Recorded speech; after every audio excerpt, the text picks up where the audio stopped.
जिसने भी इस संसार में जन्म लिया है उसकी मृत्यु निश्चित है। यह एक शाश्वत सत्य है। मृत्यु को कोई भी टाल नहीं सका है, चाहे वह स्वयं भगवान ही क्यों न हो।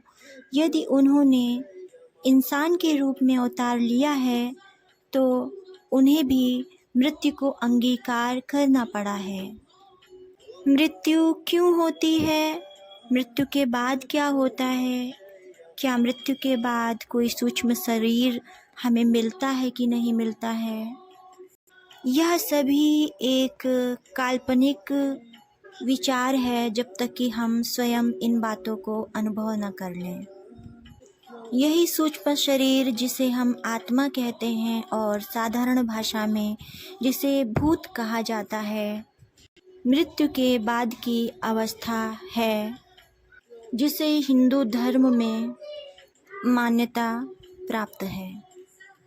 मृत्यु के उपरांत के इस रहस्य को कोई नहीं जानता और सभी इस रहस्य को जानने की उत्कंठा रखते हैं। तो हम कह सकते हैं कि मृत्यु के पश्चात क्या होता है, यह एक अत्यंत रहस्य और जिज्ञासा का विषय है। कुछ इसी विषय पर आज मैं लेकर आई हूँ एक कथा, जिसे लिखा है शरत चंद्र चट्टोपाध्याय ने और कहानी का नाम है मृत्यु के पश्चात। तो सुनिएगा आज की कहानी मृत्यु के पश्चात। एक रोज की बात है, बालीगंज वाले मकान में शरत चंद्र, अमल्यचरण, विद्याभूषण और नरेंद्रनाथ बसु बैठे थे। प्रेत तत्व के बारे में चर्चा हो रही थी। बातचीत के सिलसिले में शरत चंद्र ने कहा, सुना है आदमी मर जाने के बाद दिखाई देता है, यह कैसे होता है? समझ में नहीं आता। विद्याभूषण ने कहा, मेरे जीवन में एक ऐसी घटना हुई थी। काफ़ी दिन पहले एक मरे हुए गुरुजन को एक बार मैंने देखा था, यहाँ तक कि उन्होंने मुझे कुछ निर्देश भी दिया था, जिसके अनुसार कार्य करने पर मुझे लाभ हुआ था। शरत चंद्र ने कहा, मेरे निजी जीवन में ऐसी कोई घटना नहीं हुई। मेरे मामा के यहाँ इस प्रकार की घटना हुई थी। उक्त घटना की सारी बातें पिताजी तथा अन्य परिचितों की जुबानी सुनी थी। कहिए तो उसे सुना दूं। लोगों ने कहानी सुनने के लालच में इस प्रस्ताव को स्वीकार किया। शरत बाबू ने कहा, भागलपुर में मेरे मामा का 2 मंजिला पक्का मकान है। उसके पीछे 1 मंजिला वाला कच्चा मकान भी था। इस कच्चे मकान में नीचे वाले तल्ले में 3 कमरे थे और ऊपर सिर्फ एक बड़ा सा कमरा था। लोग नीचे वाले कमरों में ही रहते थे। ऊपर वाले कमरे को गोदाम घर बना रखा था। उक्त कमरे में पुरवा, पत्तल, हड़िया और अल्लम गल्लम सारा सामान रखा जाता था। इस कमरे में एक कमसिन उम्र की लड़की गले में फंदा डालकर मर गई थी, इसलिए लोग इस कमरे को प्रयोग में नहीं लाते थे। मामा के यहाँ जगदात्री पूजा काफ़ी धूमधाम से मनाई जाती है। इस अवसर पर सभी आत्मीय स्वजन एकत्रित हो जाते थे। एक बार पूजा के अवसर पर इतने लोग आए कि सोने की जगह की कमी पड़ गई। जगद्धात्री पूजा अगहन के महीने में अर्थात जाड़े की शुरुआत में होती है, इसलिए बाहर आंगन या मैदान में सोते नहीं बनता। पिताजी और छोटे नाना अर्थात मेरी माँ के छोटे चाचा जो हम उम्र थे, यह तय किया गया कि हम दोनों कच्चे मकान के ऊपर वाले कमरे में ही सोएंगे। उक्त कमरे का सारा सामान हटाकर सफाई कर दी गई। 2 खाट बिछाई गईं। रात को भोजन के पश्चात दोनों व्यक्ति उस कमरे में सो गए। लगभग रात 1 बजे की बात है। अचानक पिताजी चीत्कार कर उठे, अरे बाप रे, वहाँ कौन है, कौन है? चीख सुनकर छोटे नाना की आंख खुल गई। वे घबराकर उठ बैठे। घर के लोग दौड़े हुए आए। उत्तर में पिताजी ने कहा, खिड़की के उस पार पता नहीं कौन खड़ा था। लंबे चौड़े देह वाला, गले में जनेऊ, रुद्राक्ष की माला पहने और सिर पर बड़ी सी चोटी रखे हुए था। उस शक्ल को देखते ही मैं डर गया। पिताजी की बातें सुनकर सभी हंस पड़े। किसी ने कहा, लगता है आपने कोई सपना देखा है। अगर जनानी शक्ल देखते तो कोई बात थी। पिताजी उस घर के दामाद थे। यह बात सुनकर वे झेंप गए। सोचा शायद इन लोगों का कहना ठीक है। दूसरे दिन पुनः छोटे नाना व पिताजी उस कमरे में जाकर सो गए। पिछली रात को डरावनी शक्ल देखने के कारण पिताजी अच्छी तरह सो नहीं पाए थे, इसीलिए वे बिछावन पर लेटते ही गहरी नींद में सो गए। उस रात को एक विकट चीख सुनाई दी थी, लेकिन इस बार पिताजी की नहीं बल्कि छोटे नाना जी की थी। पिताजी की आंखें खुल गईं। घर के लोग कल ही की तरह दौड़े हुए आए। छोटे नाना जी पसीने से तर हो गए थे। पूछने पर उन्होंने बताया, पता नहीं कौन खिड़की के पास खड़ा होकर स्थिर दृष्टि से देख रहा था। उसी रंग रूप का ही वह व्यक्ति था। छोटे नाना की भी बात पर किसी ने विश्वास नहीं किया।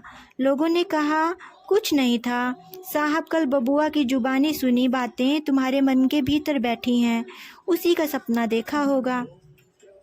छोटे नाना ने कहा, आप लोग जो कहें, लेकिन मैंने उसे स्पष्ट रूप से देखा है।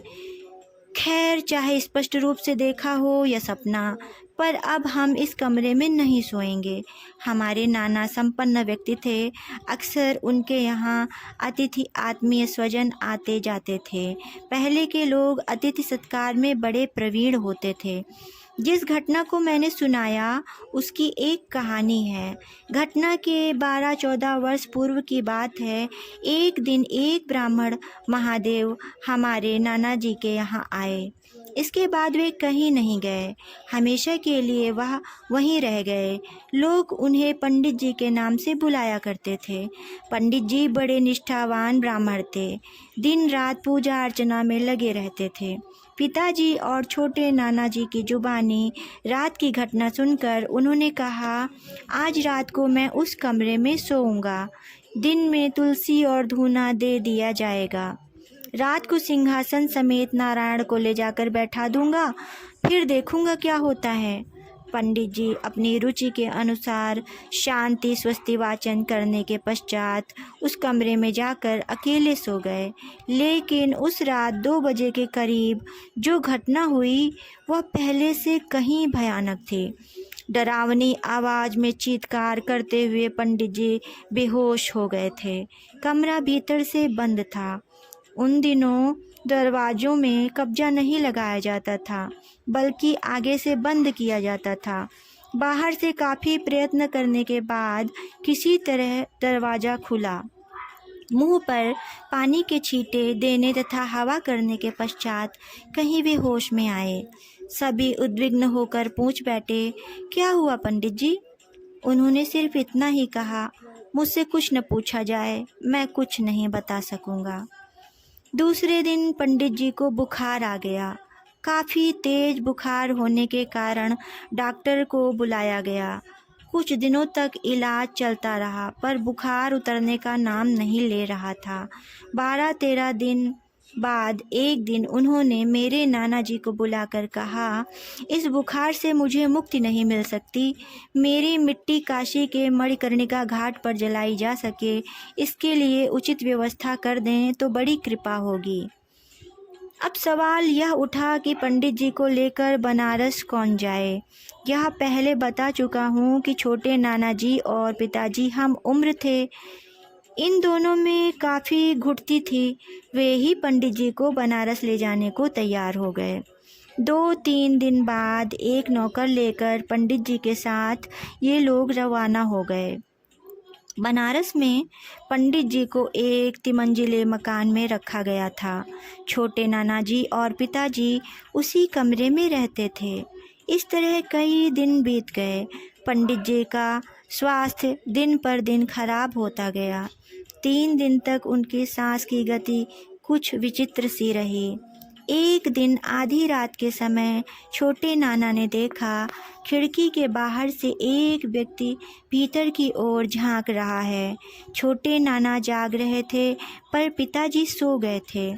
कौन है, कौन है की आवाज़ सुनते ही पिताजी जाग उठे। जागकर पिताजी ने भी स्पष्ट रूप से देखा कोई मूर्ति बाहर से भीतर की ओर झांक रही है। उसकी आंखें पंडित जी की ओर थीं। पिताजी झटपट बाहर आए तो देखा कोई नहीं था। वापस लौटते हुए पिताजी ने कहा, चाचा जी, यह शक्ल कुछ पहचानी सी मालूम पड़ रही है। छोटे नाना ने कहा, ठीक कह रहे हो, मैं भी यही सोच रहा था। दूसरे दिन पंडित जी की मृत्यु हो गई। बनारस में कुछ ब्राह्मण हैं जिनका शवदाह करना पेशा है। इन्हें मड़ा फेला बामुन कहा जाता है। समाचार पाते ही 6-7 व्यक्ति आए। इनमें से एक ने कहा, पंडित जी आप लोगों के रिश्तेदार नहीं हैं, यह तो आपने बताया, इसीलिए मेरी राय यह है कि मुझे मुखाग्नि करने की आज्ञा दें। मैं सद्ब्राह्मण हूँ, मैं यह सत्कार्य करूँगा। पिताजी तथा छोटे नाना ने सोचा, बात ठीक है, हम क्यों मुखाग्नि करने जाएं। वे लोग राजी हो गए। कहा, ठीक है, आप ही मुखाग्नि करिए, हमें कोई आपत्ति नहीं है। उस व्यक्ति ने बड़े आग्रह के साथ मुखाग्नि संस्कार किया। सिर्फ यही नहीं, शमशान के अन्य कार्य भी त्वरित गति से करता रहा। कामकाज में वह जितना चतुर था उतना ही देखने में बलिष्ठ और सुंदर भी।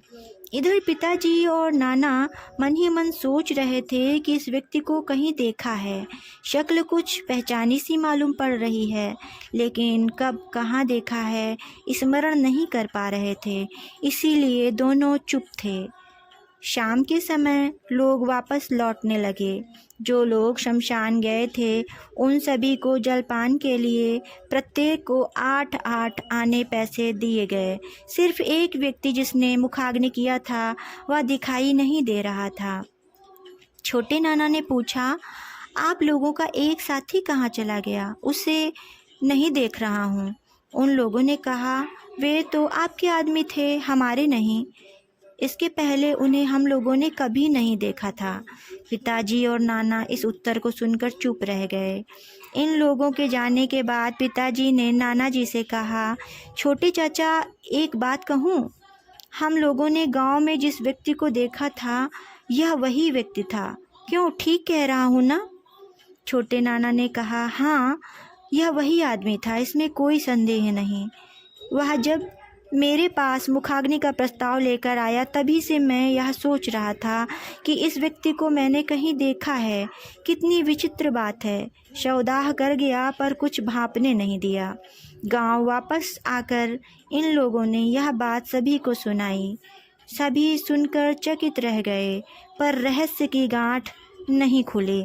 पंडित जी का एक बक्सा घर में था, उसे खोलकर देखा गया। उसमें कई थान कपड़े, दान में प्राप्त सोने की नथिया, 5-6 अंगूठियाँ और कई चिट्ठियाँ थीं। एक चिट्ठी में पंडित जी के घर का पता था। नाना जी ने कहा, पंडित जी के गांव के पोस्ट मास्टर को एक खत लिख दो कि वे कृपा करके उनकी मृत्यु का समाचार रिश्तेदारों को बता दें। उनका कुछ निजी सामान है जो यहाँ आएगा, उसे दे दिया जाएगा। पत्र लिखा गया। काफ़ी दिनों पश्चात एक प्रौढ़ विधवा एक दिन मामा के यहाँ आई। उन्होंने अपना परिचय मृत पंडित जी के भाई की पुत्रवधू के रूप में दिया। साथ में अपने गांव के कई व्यक्तियों की चिट्ठियां और यहाँ से भेजी गई पोस्ट मास्टर के नाम की चिट्ठी लेती आई थीं। उनसे पता चला कि पंडित जी गृहस्थी से विरत होकर संन्यास ले चुके थे। उनकी पत्नी काफ़ी दिन पहले मर गई थी। सिर्फ एक लड़का था। एक दिन पता नहीं किस बात को लेकर बाप बेटे में लड़ाई हुई। उसी दिन देखा गया कि बगीचे के आम के पेड़ से फंदा लगाकर लड़के ने आत्महत्या कर ली है। इसके बाद फिर पंडित जी वहाँ नहीं रह सके। अपना सारा सामान रिश्तेदारों को देकर सन्यासी बन गए और गांव से चले आए। पंडित जी के लड़के की आकृति काफ़ी सुंदर थी, काफ़ी हष्ट-पुष्ट, लंबा चौड़ा, सिर पर बड़ी सी चोटी रखता था। उसे एक शौक था, 7-8 डंडी जनेऊ मांझ कर घस कर पहना करता था।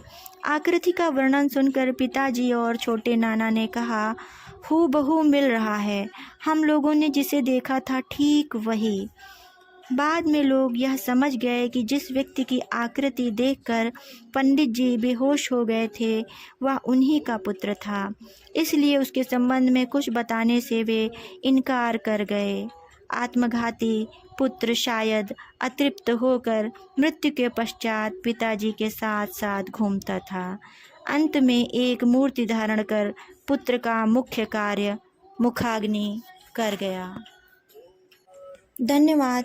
नमस्कार, मैं अमिता आशीष और आप सुन रहे थे कहानी मृत्यु के पश्चात, और जिसे लिखा था शरत चंद्र चट्टोपाध्याय जी ने।